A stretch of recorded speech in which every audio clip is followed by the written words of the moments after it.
روزی خیلی هم خوب شکفته است. صاحب خود را انتظار است یا شکر یا تیمور. کی در اینجا با دست می آورد این جایزه را؟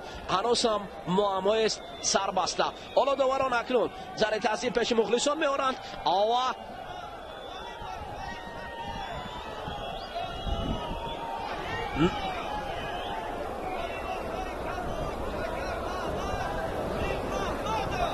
حالا نبرد پهلوانان اکنون شروع می شود.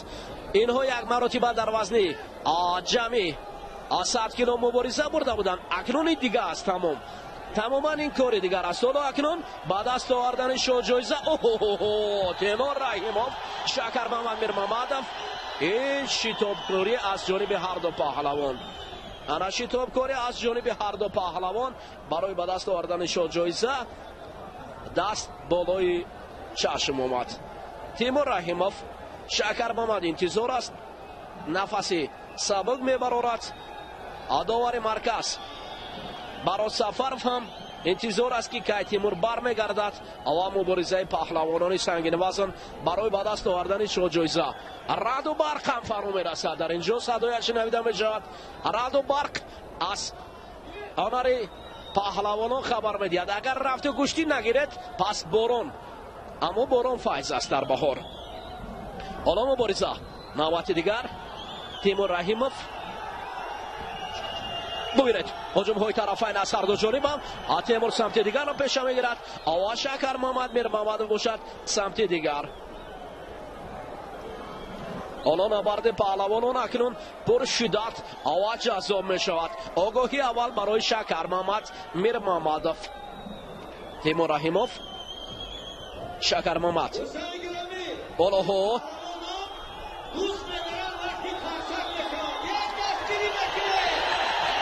حالا مخلصان هر دو هم دستگیری میکنند.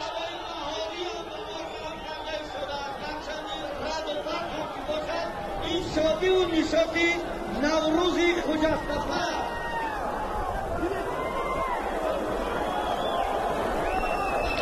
دوستان عزیز اکنون نبرد پهلوانان باز هم پر شدت می شود.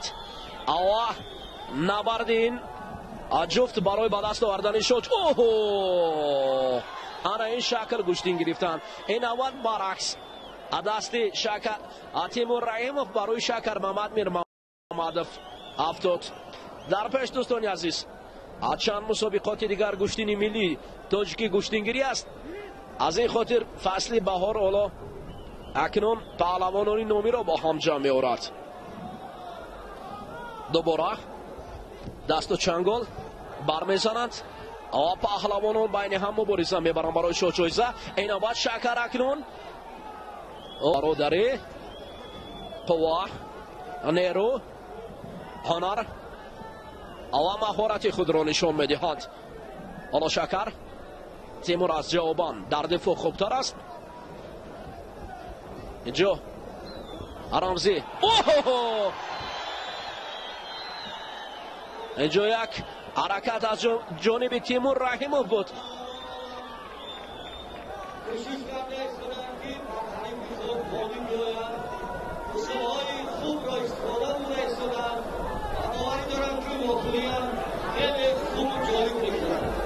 یک حرکت جالب از جانب تیمور رحیموف بود. شکر در دفاع عالی بود. حالا شکر گریبانی تیمور را داشته است. تیمور رحیموف باشد شکل دیگر را پیش می کند. رقیب را از مرکزی میدان بیرون برآوردنی است.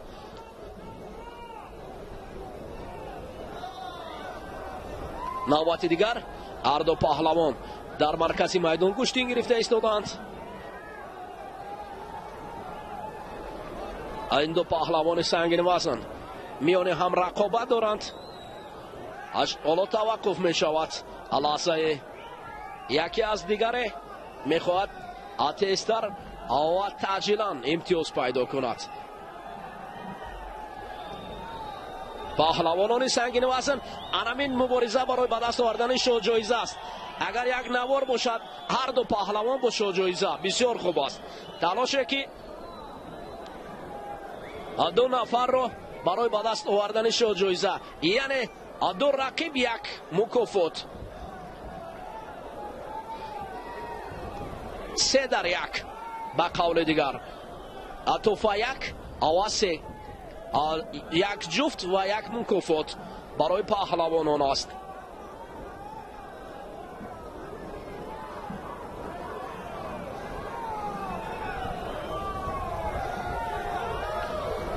حالا تیمور رحیموف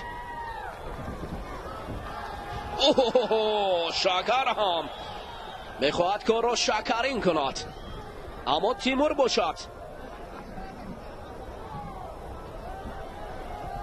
در مرکزی میدان خود را قوی نگاه داشته است.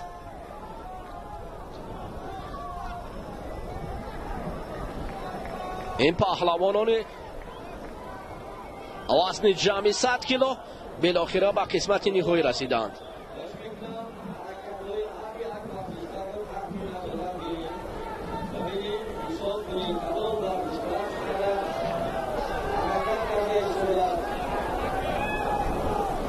حالا داور مرکز سفر براتوف نزدی سرداور می آید و سرداور برای می فهماند. سهراب اکبرشو برای سفر براتوف فهمانید آواز رو. اکنون برای شاکر محمد تنبه برای شاکر محمد میر محمدوف. تیمور رحیموف دست رقیب را گرفته است. آوا شاکر باشد از سمت دیگر. آوا این دو پهلوان حالا در مرکز میدان هستند. تیمور رحیموف پشت پای شاکر محمد میر محمدوف خواست لحظه مانعت گذارد.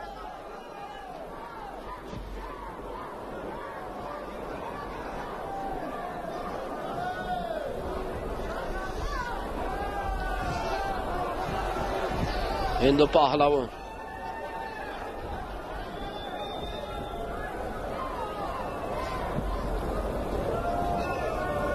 در اینجا نبرد پهلوانان هم رعد و برق هم به خاطر پهلوانان صدایش را بلند میکند و شاید باران هم بارد. منتظر است که همین رقابت به انجام رسد و باران هم آید. شاید جایزه را خوبتر شاید باران بهاری. وقت فرقیت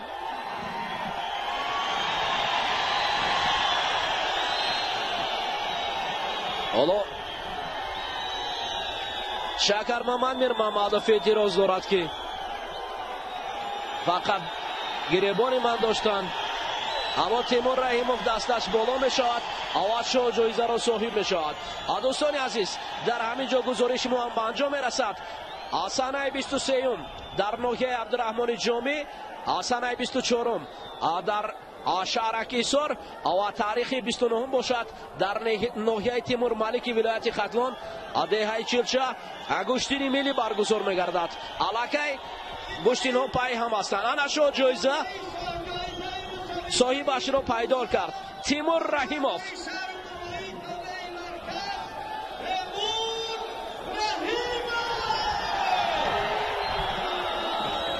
حالا به خاطر تیمور رحیموف پدرش هم می آید و اینجا شادی و طرب تیمور رحیموف با پدر و نفران دیگر.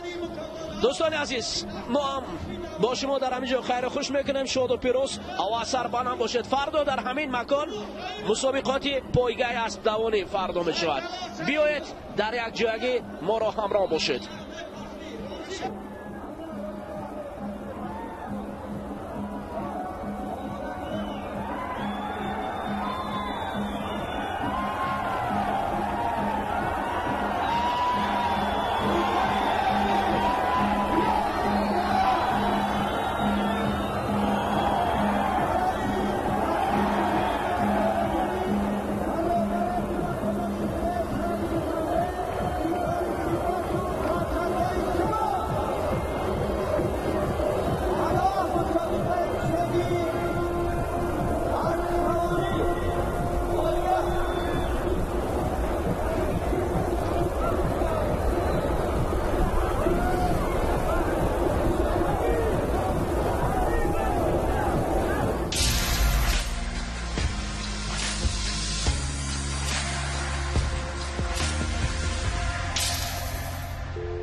мақомоти иҷроияи ҳокимияти давлати шаҳри душанбе бахшида ба таҷлили иди байналмилалии наврӯз дар шаҳри душанбе 22 марти соли 2020 соати 15 дар муассисаи давлатии наврӯзгоҳи шаҳри душанбе мусобиқаи кушоди варзишӣ